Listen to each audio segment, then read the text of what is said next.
On doit faire très attention, quand on a du respect pour les parents, d'éviter les querelles, les malédictions, voire de lever la main les uns sur les autres en tant qu'enfants. Pourquoi?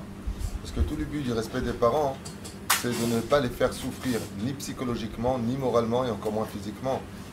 Et comme vous le savez tous, celui qui est papa, il le sait, celui qui est maman le vit. Quand les enfants ne s'entendent pas les uns avec les autres, qu'ils se maudissent, qu'ils disent du mal des uns et des autres, ils sont même plus capables de s'asseoir à la même table, c'est ce qu'on appelle vraiment les tsaher taorim. C'est vraiment une grande souffrance pour les parents, parce qu'une des plus grandes richesses qu'on ait lues dans le judaïsme sur ce que peuvent obtenir un père et une mère, c'est inemator vumanaim shevet achim gam yachad. Quand il a tous ses enfants à table et ses petits-enfants à table, c'est une grande richesse, une grande bénédiction qui peut même donner jusqu'au sentiment de se sentir être un roi et une reine quand on voit tout le monde s'entendre. Viens près de mon frère, tiens, prends ça, attends, je te donne.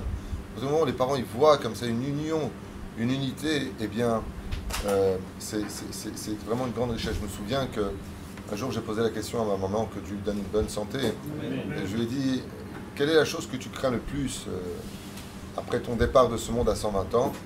Et elle m'a dit que vous ne vous voyez plus. Parce que tant qu'il y a les parents, il y a toujours la réunion, le Shabbat, les fêtes. En général, on y va. Et quand les parents ne sont plus, eh bien les enfants, ils sont occupés. C'est pas qu'ils ne veulent pas se voir. Chacun sa famille. On devient nous-mêmes grands-pères. On a déjà notre petit royaume. Alors on se rencontre pour les fêtes, de façon générale, pour les bar mitzvot, brit milot, mariage. C'est pas facile, c'est pas évident. Aval kach nifseka halacha. שממש ייזהר מאוד, צריך הבן להיזהר מאוד, שלא לריב ולקלל את אחיו ואחיותיו, שהרי הם גורמים צער גדול להורים, וגם לאחר פטירת ההורים, יש להיזהר בזה. Même après la mort des parents, alors on pourrait dire maintenant ils sont partis, on va régler nos comptes. Je ne dis pas du tout. Cette douleur, elle est tellement importante pour eux qu'elle monte jusqu'au Gan Eden. De là où ils sont, ils ressentent qu'il y a un problème de hardout. Pourquoi? Parce que c'est ce qu'on appelle les mondes parallèles. Hashem tzilcha liyad yeminecha. Dans le monde d'en haut, il y a l'ombre de ce que nous faisons dans l'action d'en bas.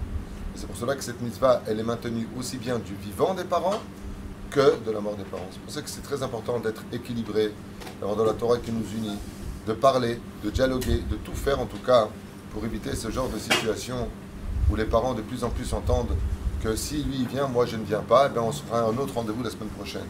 C'est un tsar gadol meod, kal vachomer de kal vachomer, quand ce sont aujourd'hui les enfants qui demandent aux parents d'être juges entre deux enfants. C'est difficile pour eux. Parce que s'ils prennent la défense de l'un, ils perdent de l'autre. S'ils essaient de raisonner, l'autre il lui dit de toute façon tu l'as toujours aimé plus que moi, c'est très compliqué. La reine Bezrat Hashem, il faudra faire beaucoup d'efforts dans ce domaine.